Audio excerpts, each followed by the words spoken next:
You are Abraham Lincoln, and you have to make the most momentous decision any president in history has ever had to make. Now, the year is 1861, and you can look back to the presidents before you, and you can realize, yeah, this is probably the biggest deal that a president has ever had to decide upon. You have no way of knowing, looking forward in history from 1861 to the 2020s, that there's never going to be a bigger decision by a president in all that time. But the fact of the matter is, you have to make the biggest decision in the history of the American presidency, and indeed, the biggest decision by a single person in the history of the United States. So, think very carefully, Abraham Lincoln. The burden of decision, the burden of responsibility is on you. Here's the story.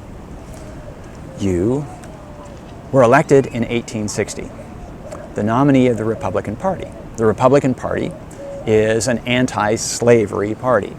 This is the time in American history when the dispute, the controversy between the free states of the North and the slave states of the South is coming to a crisis point. The Republican Party is new. This is the second Republican Party, the second party to bear that Republican name. The first was the Republican Party of Thomas Jefferson, and it evolved and gave rise to the Democratic Party, and that's still the same Democratic Party. The Republican Party of the 1950s, this was something of an heir to the Federalist Party and then the Whig Party. Both of those parties dissolved, and they were reorganized and came back in a new name, a somewhat new guise. And so the Republican Party of the 1850s is a party that is basically pro-business and anti-slavery. And you, Abraham Lincoln, are in favor of business, and you're especially opposed to slavery. But you are not, and your party is not, abolitionist. So the abolitionists said slavery must end now. You, Abraham Lincoln, have made a point of saying that as opposed as you are to slavery, you think that the Constitution does not grant you as president or Congress any authority to outlaw slavery in the states where it still exists. Slavery existed originally in all of the 13 original states. But the states of the North decided we don't want slavery anymore, and they ended it state by state. This is your belief, that the states are the ones who make the decisions on slavery within their own boundaries. And so until Virginia decides we don't want slavery, Virginia can keep slavery. You think that Virginia ought to get rid of slavery, but you don't think you can compel Virginia to end slavery. And so this is your position. You've said this again and again. You're opposed to the idea of slavery spreading into the federal territories of the West. But that is the sum, you think, of federal power over slavery. Within the states itself, slavery can be there forever until the states change their mind, just as the northern states change their mind. You've said this on the campaign trail. You've said it again and again and again. Everybody knows this is where you stand. However, you're elected, and you're elected in an ominously sectional vote. You received no electoral votes from the South. You're entirely a candidate of the North and the West. Southerners split their votes among basically among four Democratic candidates, although some have called themselves other parties. And as a result, you are President of the United States, and you have no support. You have no mandate whatsoever from the South. In fact, some Southerners before the election said that if Abraham Lincoln gets elected, then my state, especially South Carolinians are saying this, my state has to leave the Union. We cannot be safe. The institution of slavery cannot be safe if Abraham Lincoln, the head of this anti-slavery party, the Black Republican Party, they called them the Black Republican Party in part because they were imputing the blackness of heart to the Republicans. But they also said that the Republicans were too in favor of equal rights for black people in the United States. Now, in fact, very few Republicans were in favor of equal rights for black people in the United States, but there was a big difference, they said, between equal rights, voting and doing all the other things that everybody else in the United States can do, and being slaves. So the Republicans said, we don't think black people ought to be enslaved, but neither do we think they ought to have full equal rights, at least not right away. So you get elected. And immediately upon your election, as soon as the electoral votes are counted, South Carolina says, we're out of here, we're leaving the Union. Slavery is endangered in South Carolina, and furthermore, it is our right as a state to leave the Union whenever we want. The Constitution, the Union, was created by the states, and the states can decide to leave the Union when they want, just as they decided to join the Union. And so this decision, this secessionist decision on the part of South Carolina, and then 6 other states followed in relatively short order to leave the Union.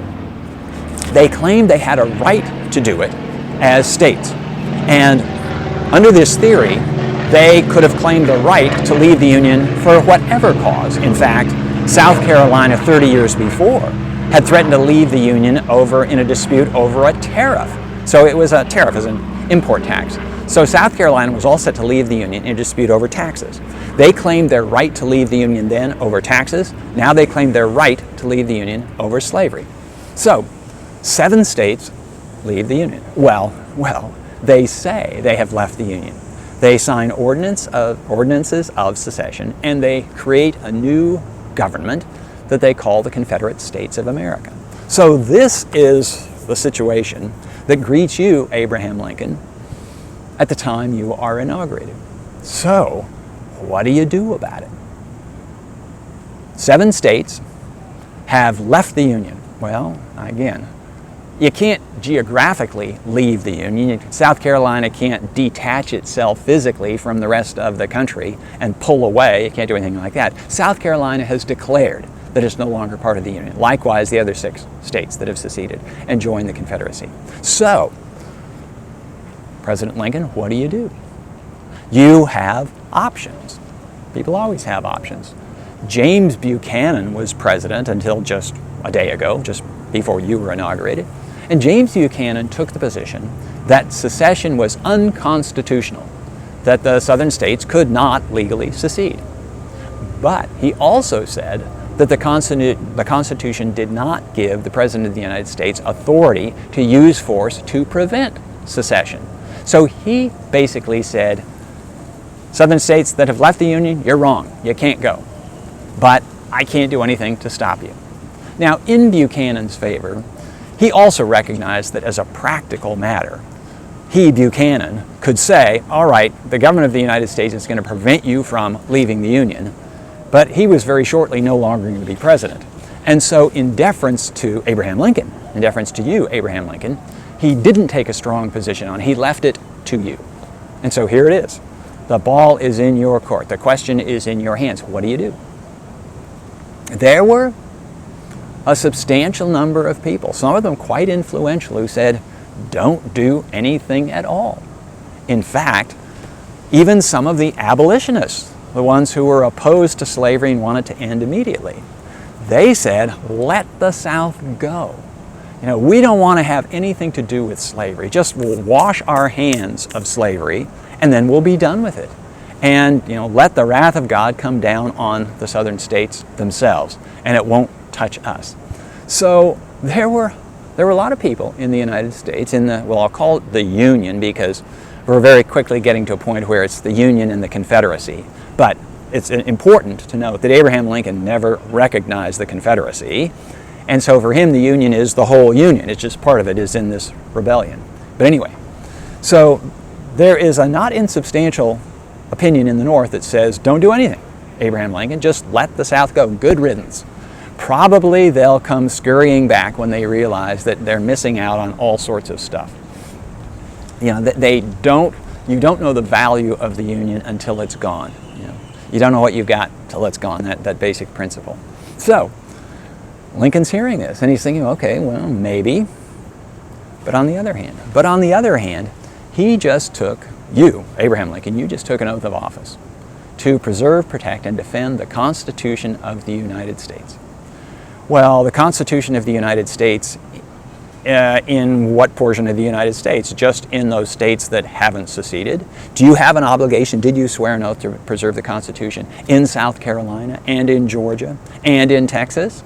Well, it's not being observed in those states now because they claim they're no longer part of the Union. So Part of you says, wait a minute, I can't let them go because I will be violating my oath of office to preserve, protect, and defend the Constitution. I will have let the Constitution be torn up in these states that say they have left the Union. There's some other things.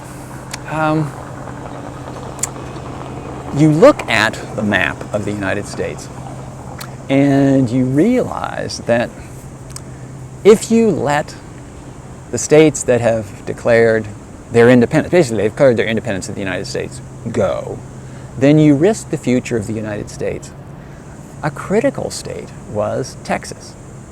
Because, and more precisely, the Confederate states that are on the west side of the Mississippi River. Now, you're not quite old enough to have remembered when Thomas Jefferson purchased Louisiana from Napoleon of France. But you're a Westerner yourself. You were born in Kentucky and you spent most of your adult life in Illinois, which is, in those days, was a pretty Western state. And you had floated down the Mississippi River and you realized that whoever controls the Mississippi River controls the future of the American West. And the West is the future of the United States.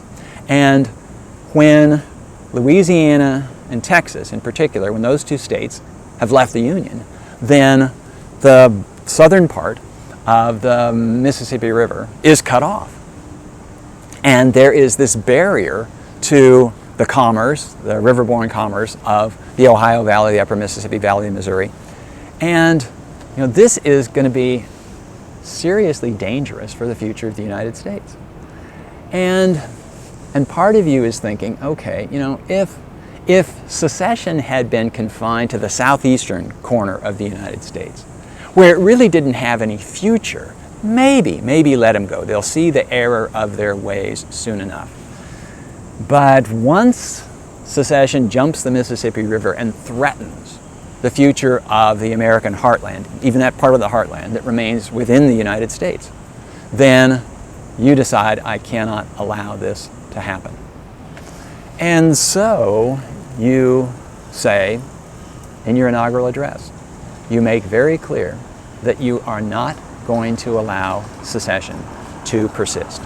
These states might have claimed that they have left the Union, but they have not. They are still subject to the laws of the United States. And you are going to ensure that the laws of the United States are enforced in those states as in all the other states. Now, in your inaugural address, you make very clear that you hope that this does not lead to war. You are not declaring war on the South. You're just making this statement. Sorry, we do not recognize Southern independence, that we do not recognize the Confederacy of the United States. We can still talk about this. We can still work our way through this. This need not mean war. It should not mean war. However, you've been reading the newspapers, you've been talking to people, and you know that those South Carolinians in particular, they say if the president tries to force us back into the Union, then this will mean war. So you have made this decision that you're not going to let secession stand. But what measures exactly are you going to take? You decide that you're not going to be the one to fire the first shot. And so you wait until Southerners, South Carolinians in Charleston, fire upon an American fort in the harbor, Fort Sumter. And you've been trying to resupply the garrison there. And so cannons on the mainland, the fort is an island, and cannons on the mainland fire at Fort Sumter. And so this is the opening round. These are the opening shots of the American Civil War. But a couple of things to keep in mind. So you, Abraham Lincoln, you had this choice and you decided, nope, secession will not stand. And so you are going to resist secession. You wait until the South fires the first shot. Now the South, elements of the South, have attacked the forces of the United States. Now you have a responsibility to respond with military force.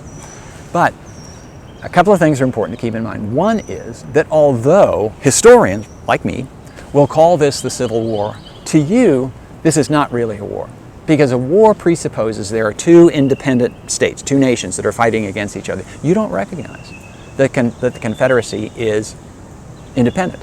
And so, at least at first, you call it the insurrection. Now, eventually, you call it the war of the insurrection, or the war of the rebellion, because it rises to the level where it's not just, these aren't just skirmishes, these are a really big deal. The American Civil War was one of the largest wars anywhere in the world in the 19th century, so it was a really big deal. But still, you take the position that this is not really a war, because these entities, the 7 original states that secede, and 4 more follow them after the fighting begins at Fort Sumter, that these are not independent. This is not an independent country. So there's that. There's something else. And this is going to vex historians. It vexed a lot of people at the time. You make very clear, at least at first, that this war is not about slavery. And you go out of your way to say that I don't intend to free the slaves. Yes, I'm still opposed to slavery on principle, but I'm not declaring an end to slavery or anything like that. This war, I understand that at bottom it's been triggered by slavery, but for you, Abraham Lincoln, this war is about states' rights. More precisely, your interpretation is that the states do not have the right to leave the Union. And so you are urged by many abolitionists in the Republican Party to say, immediately declare war on slavery. But you don't. You don't declare war on slavery. And you don't for a couple of reasons. One is you still think that the Constitution does not give you authority to free slaves in Virginia or Georgia or South Carolina or any state. It's up to the states. It's not up to you and it's not up to Congress. So there is that constitutional compunction. The other thing is that not all the slave states have left the Union. There are 4 so-called border states, slave states that remain in the Union. And you realize that if you say, okay, now we're fighting to free the slaves, well, you are pretty much going to force those 4 states, including Maryland, which surrounds Washington, D.C., the capital of the United States. If Maryland goes out of the Union, the U.S. government is going to have to abandon Washington because they'll be surrounded on the north by slave Maryland and on the south by slave Virginia. So you have to tread very carefully. You have to try to keep these slave border states in the Union. So to declare war on slavery would be foolish from a strategic standpoint. Now, things are going to change in the course of the war, and we'll come to that in another video. But for the time being, you're taking the position that this war is about the relationship between the states and the national government. The states cannot choose on their own to leave the Union, but it's not about slavery. Well, you can say this at the beginning, but it's going to become about slavery. And more on that in another video.